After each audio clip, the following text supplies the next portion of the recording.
Olá a todos, sejam bem-vindos ao canal Docmos. No vídeo de hoje nós vamos abordar, dentro da ortodoxia, os meios para a compreensão de Deus.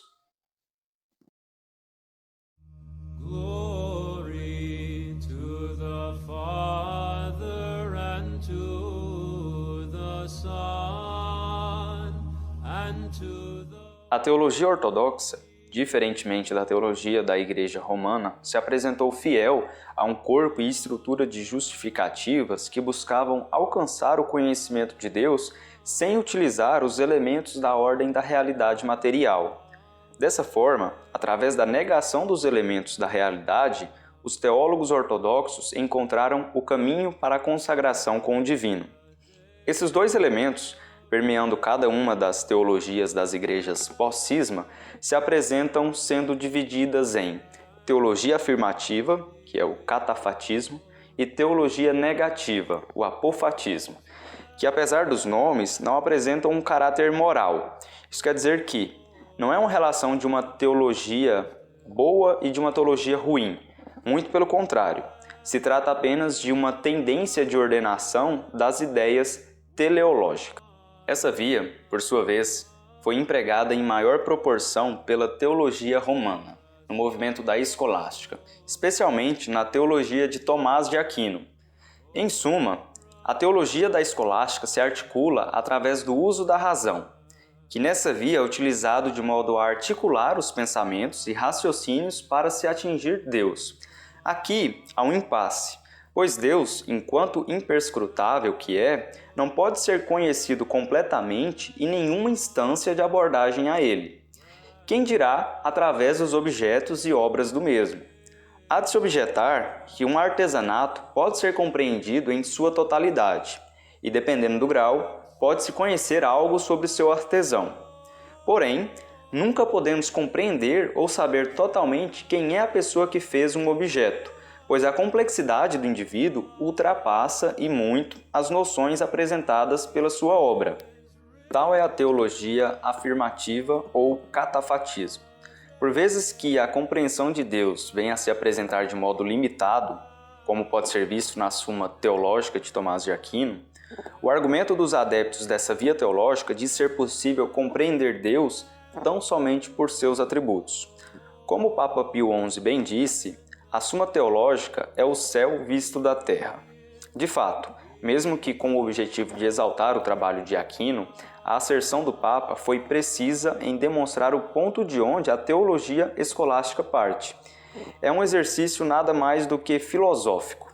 O catafatismo vê o céu a partir da terra, tenta perscrutar Deus através dos meios humanos, estando assim sempre incapazes de perscrutar nas profundezas do divino.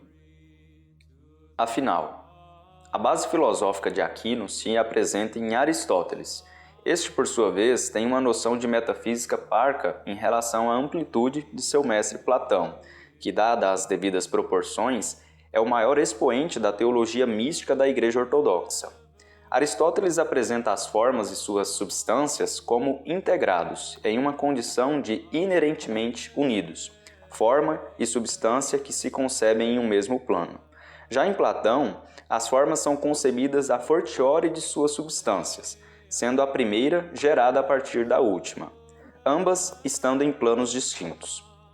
Sendo de Aristóteles a concepção da teologia ocidental, que enxerga nas formas uma sacralização intercambiável de Deus, como se as coisas, sendo produzidas e provindas do divino, fossem também o caminho para esse, como que se colecionando várias de suas partes, fosse possível montar a figura como um todo. Tal característica se apresenta também no rito externo da Igreja Romana, onde os sacramentos e a liturgia são entendidos como tendo um caráter transcendente, isto é, como se fosse possível de atingir a salvação apenas com a prestação de si a esses ritos. A hóstia, por exemplo, é um objeto santificado e que não pode ser consumido a esmo para saciar a fome, pois possui uma parte do Senhor Jesus Cristo, e logo é matéria de santificação, sendo qualquer outro uso dado como profanação. A Igreja Romana, como um todo, tem essa característica aristotélica herdada da escolástica de atribuir, para usar um jargão ortodoxo, as energias incriadas do divino aos objetos quando santificados. E tal noção é, como falaremos a seguir, totalmente alheia à concepção da ortodoxia. Na Igreja Ortodoxa, o primeiro teólogo a fazer uma distinção propriamente dessas duas tendências foi Pseudo-Dionísio, o Areopagita, que em sua obra sobre a teologia mística lança as bases para a construção teológica da tardia Igreja Ortodoxa. É importante não confundi-lo com o teólogo grego do primeiro século, Dionísio, ou Areopagita. Apesar da semelhança dos nomes e nos escritos, pensa-se hoje que o autor da obra citada foi um sírio do século V ou VI que apenas usou o nome de Dionísio como pseudônimo, sendo seu nome real desconhecido. E como ficará evidente, ambos esses pontos teológicos não são opostos um ao outro, mas apenas vias distintas de si mesmas.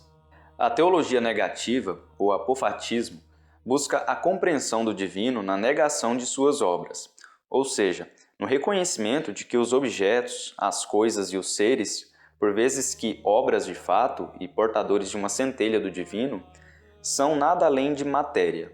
Desse modo, não podem conduzir a Deus, pois isso implicaria dizer que Deus está contido nessas coisas, o que seria um absurdo do ponto de vista não apenas teológico, mas metafísico. Em verdade, Deus contém tudo em si, e não o contrário. A condição de Deus não implica existência, mas ser. É muito comum se ouvir aquela velha questão quando se entra em temas religiosos e espirituais do dia a dia. Você acredita em Deus? Porém, qualquer resposta para essa pergunta seria irrelevante, pois a condição de Deus não é material, tampouco imaterial, mas sim uma emanência transcendente, uma síntese das noções da realidade e da conjectura de estruturas macro e microcósmicas. Apesar do jargão filosófico deixar o assunto aparentemente denso demais, a resposta para as questões concernentes a Deus, como aponta o apofatismo, estão na sua simplicidade intrínseca, e não nas diversas mirabolações que a cognoscência racional permite ao ser humano se estender. É também através do conhecimento apofático que se realiza a subida ao divino. Os profetas do Velho Testamento, por exemplo, sempre tiveram níveis de provações onde suas capacidades deviam sempre serem purificadas, ou seja, eles deviam se desligar das coisas do mundo, tanto as coisas mundanas quanto as sublimes, para poderem se conectar verdadeiramente às coisas de Deus. Pseudo-Dionísio, em seu trabalho, faz essa relação com a subida de Moisés ao Monte Sinai, em que no processo Moisés deve se purificar e nessa purificação ele passa ao estado de inspiração, recebendo as mensagens do Altíssimo diretamente através do Espírito Santo, favorecendo assim o conhecimento revelado que ele viria a expor para os anciões do povo. Em síntese, a Igreja Ortodoxa preza por uma tendência contrária à das demais denominações cristãs, onde os ritos comunitários, apesar de terem seu valor, por si só não levam à salvação da alma. É preciso haver um esforço, uma luta interna que só pode acontecer fora da igreja física. Este processo é o processo apofático, é o distanciamento daquele que tem fé de tudo que se apresenta enquanto existente, em ordem para se aproximar de Deus com o seu coração e não com sua mente. Dessa forma, aquele que pratica a prece do coração se aproxima de Deus não pelo conhecimento deste, mas como o divino é em si mesmo incompreensível e imperscrutável, é através do seu desconhecimento ou imersão na ignorância legítima onde está o caminho que leva à substância da Trindade. Dada essa apresentação, alguns podem se perguntar: se a Bíblia é infalível então, como duas propostas tão distintas surgiram para interpretar um material que se propõe como verdadeiro tão e somente? Como surge a multiplicidade de inferências em cima de algo que deveria ser uno? Esse é um tema mais denso, que diz respeito à capacidade e inferência do tipo de processamento humano e sua relação com as exterioridades.